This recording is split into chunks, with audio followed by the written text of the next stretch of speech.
have you on the show. This is actually the first episode. Really? I'm very happy to be here on your freaking landmark episode. I know, we're doing it big here. The very setting first history, one. man. I know, setting history. Hopefully we can continue to let this go for a long time, bringing in all kinds of directors. This is one of my favorite things, is to collaborate, get to know other local filmmakers. Glad to have you as the first one. Oh, it's an honor. It's an honor. So we're going to get the fans hopefully going, and we're going to introduce you to the fans. So I want to learn your background. So where are you from? Well, I grew up in the D.C. area, Northern Virginia. Okay. Mainly Northern Virginia. Right. People always say, like, you know, like D.C. when they're usually like Northern Virginia You know, sometimes. yeah. But I like to, at this point in my career, I'd like to establish like Northern Virginia. Like I think Northern Virginia is such a great, it is a great filmmaking place.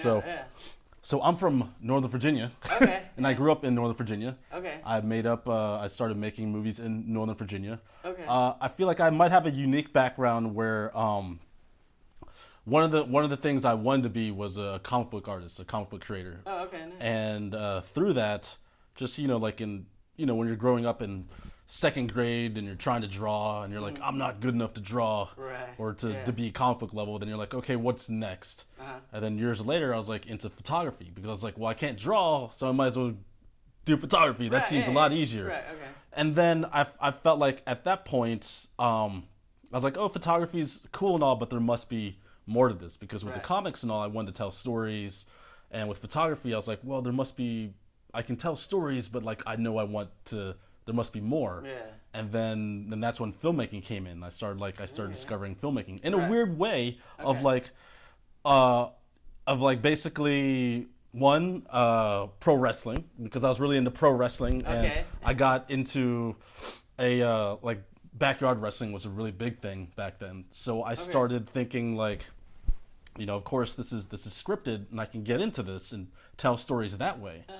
So I started realizing that, and I started doing camera operating, and I started developing stories in that way, because my high school didn't have a film program. Yeah, no, I didn't either. Yeah, so this was like the closest thing. I was like, oh, I'm making stories here. Yeah, that's a really good outlet for it. Never would have thought about it. Absolutely. I mean, you're making characters. Right. You're, you back the little vignettes they have. I thought it would be different instead of like doing like the normal backstage stuff they have in pro wrestling. I was like, what if I made these like actually like cinematic moments, like actual films? Right. Yeah. So that was the outlet. I started doing that, and also I was doing the pro wrestling part too. Okay, so you were actually a wrestler. Yeah, I was actually a wrestler there, okay, gotcha. and that's what's always been a unique scenario. Was people would always ask me like, why do you watch pro wrestling and stuff like that? It's so fake. And my answer back would be always, well, you watch movies. Right. Movies are fake. You still watch that stuff. It's like, what is? What's the difference in that? Right, yeah. And of course, at the same time, I was also, this may sound lame, and it always sounds lame sometimes when I tell people, but there was a TV show called Dawson's Creek that was on there. Yeah. And the main character wanted to be a filmmaker. Oh, really?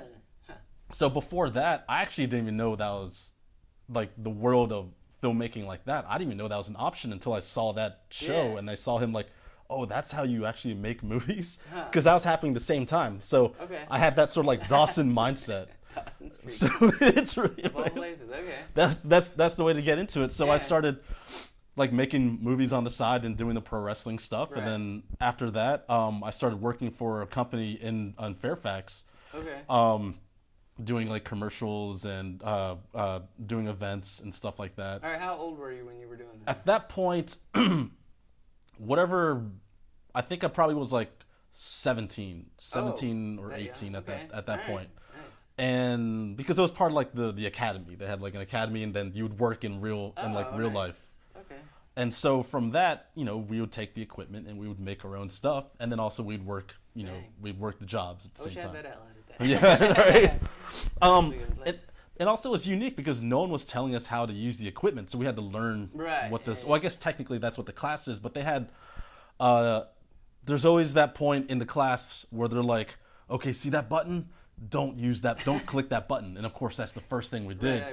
Was we clicked on? I think it was like the Panasonic. I don't know, 420 or something like that, way back in the day, and they had a button that was called like frame. Like the frame button, and our boss and our teacher was like, don't push that button, don't ever push that button. And when we did push that button, we found out it makes it look cinematic. Okay. Like it changed like the frame rate. Oh. It was like one of the first cameras to change the frame rate. Okay, so it went down like 24 frames. Yeah, it went down to because 24 wasn't there yet. It was like 30. Okay. But like 30 looked so close to. Okay. Yeah.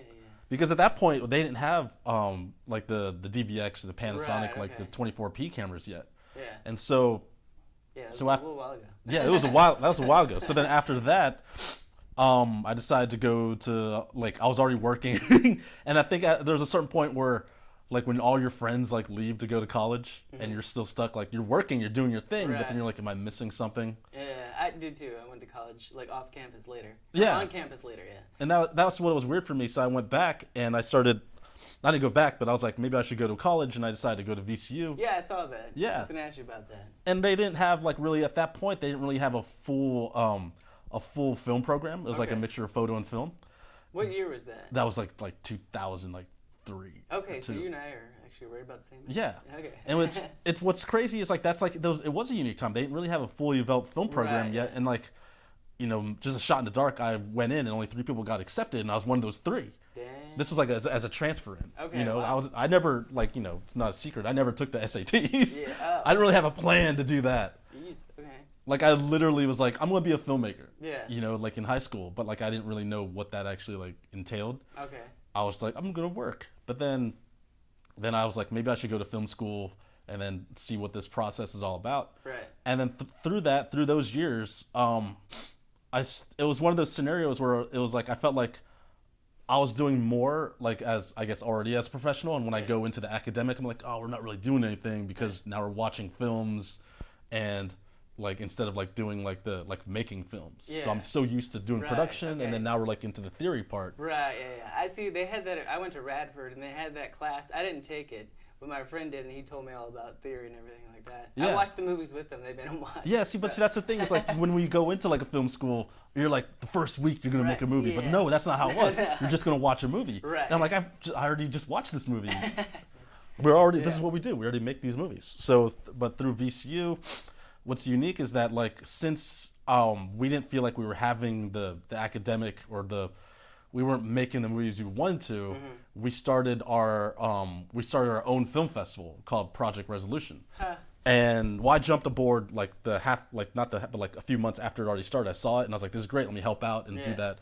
And then what this was a monthly film festival in which people can bring in their films and get feedback on it, like every single month. Wow. So I did that for 5 years, but it was great because one, I learned the style of the film festival world, but then also now I have an outlet to show my films. Right. So again, I got so used to making movies a month to show, and you get that feedback that's so important. That is wow. Yeah. And then I think what happened was the like VCU and the school, they saw what we were doing, and like, well, we got to bring what you guys are doing into us. Wow. All right. And then 2007 comes along. I accidentally make a feature film called well, that's what's weird because this is what happens. Like you start getting used to like the workflow. At least me, the workflow. One of my best friends, and his name is Brian Sarvis. We went to film school together, and that's what we were doing. We were constantly making films. He was he was my filmmaking producing partner. Wow. So if we were so used to making films like once a month, and these films are like 17, 15, or all types of sounds. Right. All of a sudden, it's not as daunting when you suddenly make a 60-page script, and then you're like, well, now you know how to break it down. But we didn't know we were making a feature film. We just were just making it. We didn't know oh, if you keep on going this far, it's actually a feature film. Yeah. So, so we made that, and we took it around. We toured it ourselves, and then I made Astray Productions because of that feature film. I made Astray Productions into like a real business that's taxable, and then now we're just doing this. Wow. So this is what you're doing full time? This is all. I mean, Astray Productions encompasses a lot of things now. Okay. Astray Productions first started out as as in what's it called? As in film production. Right. But then we started coming into, because also I have a photo background, so that you can't. I was like, well, photography and filmmaking, very similar things. So I started doing both photography and filmmaking, and then of course with the comics, because I was like, well, now I write comics with my wife, and she's a cartoonist. Now we can make that. Wow. So it becomes this, like multimedia, not entertainment, but production thing that we can make a lot of stories, pretty much. Yeah. That's really awesome. awesome. It's a lot. That's a lot of going on. I tried to shorten it down. No, that's really good. I wish I would have started out like that heaviness when I was that young and everything too, because it took me a while to get into getting consistently. Because like when I was first doing it, I didn't have like the film community. My friends weren't really into it, so it was like me just like, come on guys, whatever I can do to get you to be in this thing.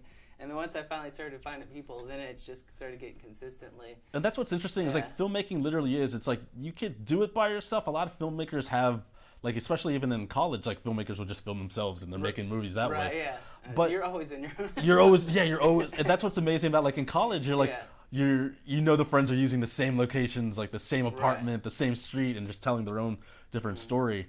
But like you sort of need people. Yeah. You know, you can't do it if you want to get to a certain level. You sort of need. Right. You do need the people, family, film family kind of thing. Yeah, the film family. Yeah, that's what you got. I feel like I was very lucky to have these, have the friends I had and have the people I ran into, and we're so, I don't know what it was, because like I guess I didn't know any other filmmakers. Right. Yeah. Like I had like between me and growing up in high school, I actually literally did not know anyone else who was wanting to make films. I didn't know either. Yeah, same way for me. And I didn't understand that. Yeah, I know. I was like, why? Everyone's like, I want to be a doctor and go here. I know. And like, I don't know. No, I want to make movies. Yeah. So I guess that's why I gravitated to, like, because I already like pro wrestling, and that's part of that is storytelling. So that is. That's such a wow. I would have never saw that as like an outlet to do that, but that's so good. It's amazing because like the partner I had doing that is now he was a pro wrestler. I mean, he still is a pro wrestler. No, but it's unique though. But I feel like I always stand by like pro wrestling as a great storytelling thing. Right. So I would have never seen that as such a great thing, but it is, because that's what everybody was doing. Yeah, everybody was trying to do. It was either like Jackass or like pro wrestling. Yeah, no, like but see, we brought in Jackass into the pro wrestling part. Right, okay. Like the ideas. That's what was so unique about pro wrestling, is like you have so many of the ideas that you can draw from because they're so character based. You know, but you still have to have like a match. There's still like a payoff in the match. Right. But I felt like, to me, even doing the pro wrestling part, because we would have a show that I would cut and I would shoot, and then I would edit literally on 2 VHSs. Oh, and then like it was like a VHS, like we had the footage on the VHS, and then I would splice it by like pause and record and goes to the next one. Yeah. And I was like, if I want to do like a montage, I would cut it on that, and then I have to bring it back, and then I'll take the audio out and then put in like a CD player, and then it would all come together and record as in one thing. Wow. Paying dues, man. That's what paying dues is. That is. I'm glad I waited until it was like heavy digital. I was like, I don't want to do this. So I just like, whenever first digital tape showed up, I was like, this is the greatest stuff. Yeah, the mini DV tapes. I was like, yep. So I could upload those into the computer and didn't have to worry about destroying the.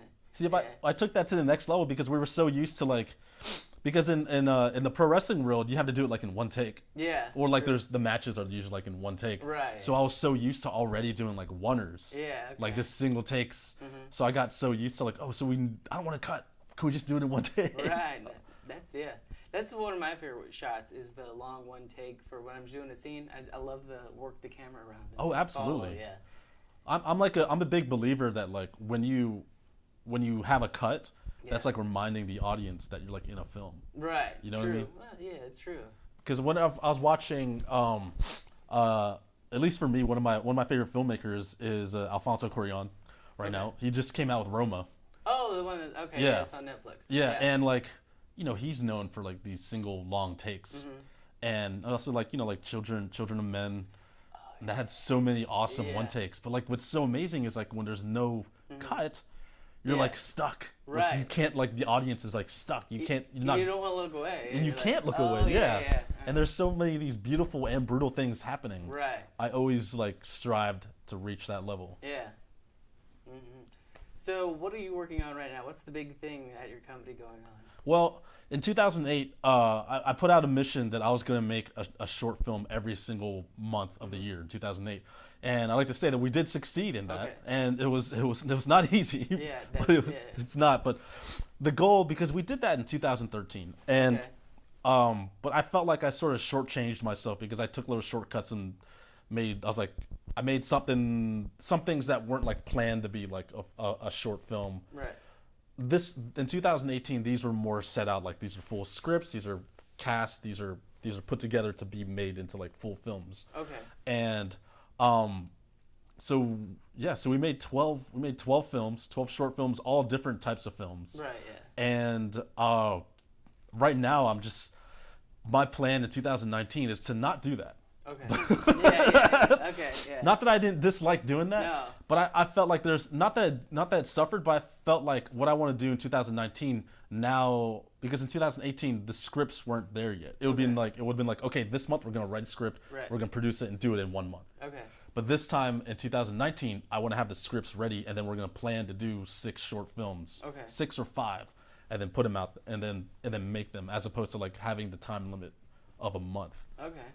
So, nice. So there's a lot of different stories but basically we're going back to the well of the scripts that weren't produced before. Right. And I'm like, okay, I think I'm ready. Yeah. We're ready. We right. accumulated this crew. I think we're ready to knock this out the park. Yeah, that's why I write something and I'm like, I'm not ready to make this. I don't have the production to make it right. Yeah. So I'll just like shelve it. I do that. I write at least one feature film every year with like 4 or 5 shorts. But now I'm working on the Rise and Power thing is what I'm doing. Cool. So it's like a 6 episode, like 30 minutes each kind of thing. So I'm knock those out and working on that. That's like, I feel like that's the cool thing, because like I feel like when you do a feature, there's so much. I feel like when you're making a feature, it's like you're going out to camp with like this crew. You know what I mean? Who knows if you're gonna make it back? You know? Yeah. And that was like, for me, that was the one thing that like I yearned to do a lot more of that stuff. But I felt like just in my heart, like I was like, I need to get this running start. Not right, but like I need to get up and get the momentum going and doing all that. And but I really like the films that we made. I can list them. Right. So the 12 films we made in 2018. There's a film called Memory. There's a film after that called Lost and Found. After that, Deportation, Daisy, Hardcore. I lost track. There's so many. Process. Yeah. There's just JoeCarabeo.com. They're all up there. Yeah, I've checked it out. Yeah, it's cool. Yeah, so look really interesting. I'm trying to work my way through them, and I mean, take your time. Yeah. I think that's what's really strange now. It's like, because usually it's like, okay, we make one film, and then we send it out to festivals, and then we just wait, and then maybe when that's done, we make another one. But now I'm like just having to sit on these films, and I'm afraid that like if I send one or if I send multiple ones, it's just gonna cancel each other out. Could be, it's very true. Yeah, the film festivals are always a tricky thing about to play out for you. And since I run the film festival too, it's also like I know I can't take it too personal these days if it gets rejected, because I'm like, why? I know it's just programming. Yeah, a lot of times it's programming. Okay, yeah, interesting. So here it is towards the end of the show now, and I've got a segment called 3 Top 3, which is there's 3 questions and there's your 3 top choices for each question. Awesome. So the first question is, who are your 3 favorite directors? Should I say why they're my favorite, or just list what? No. You can definitely list why they are. Okay, so one of my first favorite directors is Billy Wilder. Okay.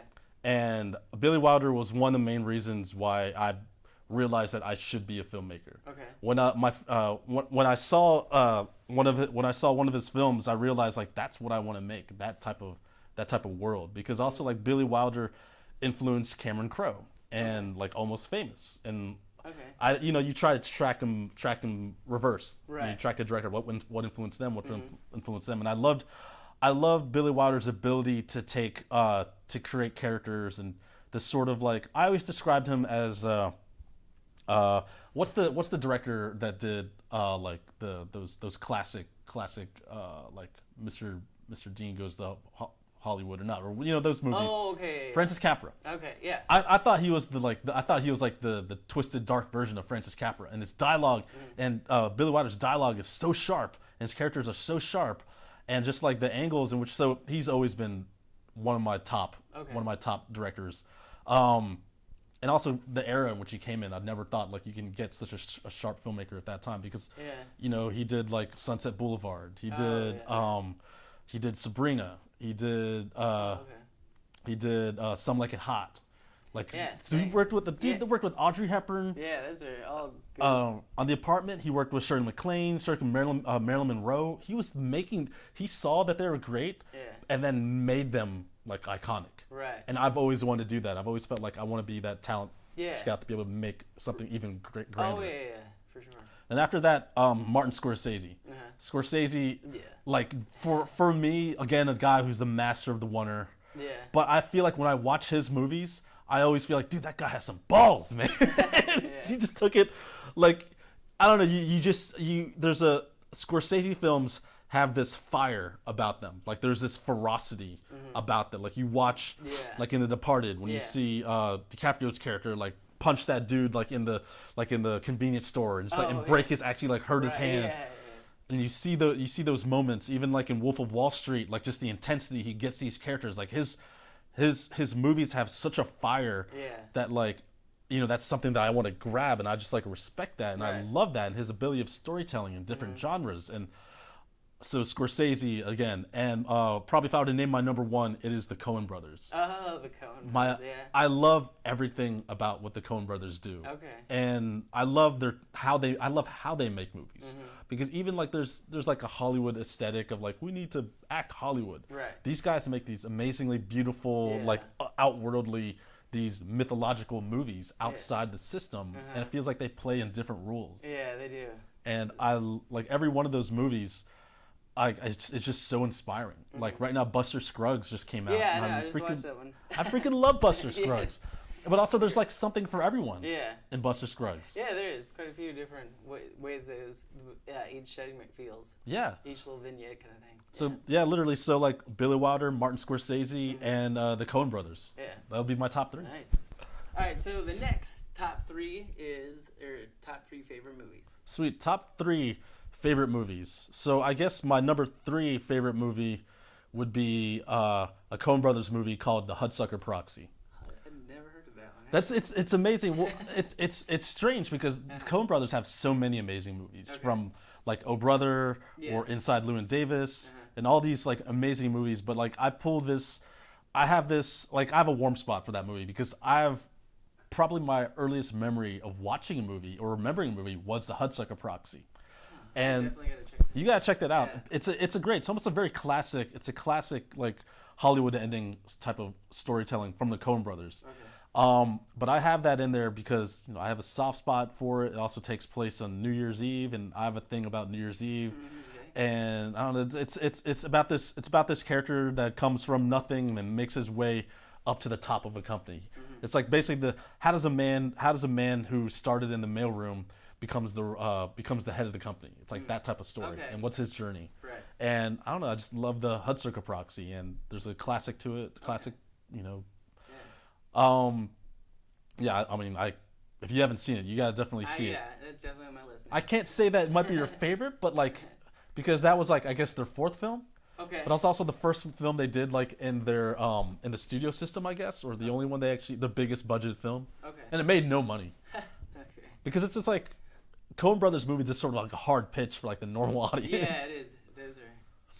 But this was a great one, so I recommend that one. All right. Number 2, my all-time favorite movie is Catch Me If You Can by Steven Spielberg. Well, yeah. That's like. It's a crazy good movie. It's a crazy good movie, and it inspires me, and it's also, like, the type of character that I love telling. It's one of my favorites too. It's up there for me. It's like it's also, like, such a joy to watch. When I watch that, it's like it's so fun, but it's also, like, a pretty, like, crazy character. But it's also like my comics have sort of like that, you know, Catch Me If You Can type of, like, criminals that can't get caught type deal. Okay.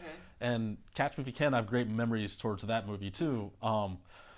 And I just love the fact that, you know, it's Catch Me If You Can. It's always on the move. There's so many amazing angles. There's so many different characters, and there's so many different colors that you start in a place and you end up in a different place, and the characters grow. Yeah, they do. And the style and, like, where it takes, and DiCaprio is freaking badass in that movie. It's DiCaprio. It's freaking DiCaprio. You can't do anything wrong. And DiCaprio. Yeah, you can't mess with that. No. So then Amy Adams is in that too. So is Elizabeth Banks. Elizabeth Banks is in there. So that's such a great cast. So definitely number 2 on that list. If I'm ranking them, it would be Catch Me If You Can. Okay. And then my number 1 is The Apartment by Billy Wilder. Okay. Another one of those movies of, like, well, how does basically it's the story about a desk clerk who rents his apartment out to the higher ups in the company, so they can have their affairs with their mistresses. Oh wow! And it's crazy because it's sort of like it's structured like a classic movie, but what happens is the desk clerk falls in love with the elevator lady. Okay.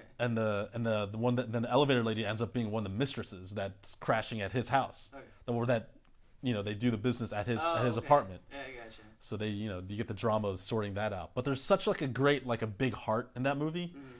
And I don't know, there's something that really, when I first watched that movie, I was like, that's why I'm a freaking filmmaker. Because the surprises in that and the classic ability and just like the sharp wit. Mm-hmm. It's Billy Wilder again. So Billy Wilder to me is like the precursor of the Coen brothers. It's like, you didn't know that can be possible until that he did that. Right. So yeah, see there it is. So that's So Hudsucker Proxy, Catch Me If You Can, and The Apartment are my top 3. All right, and the final top 3 is what top 3 things would you recommend to upcoming filmmakers?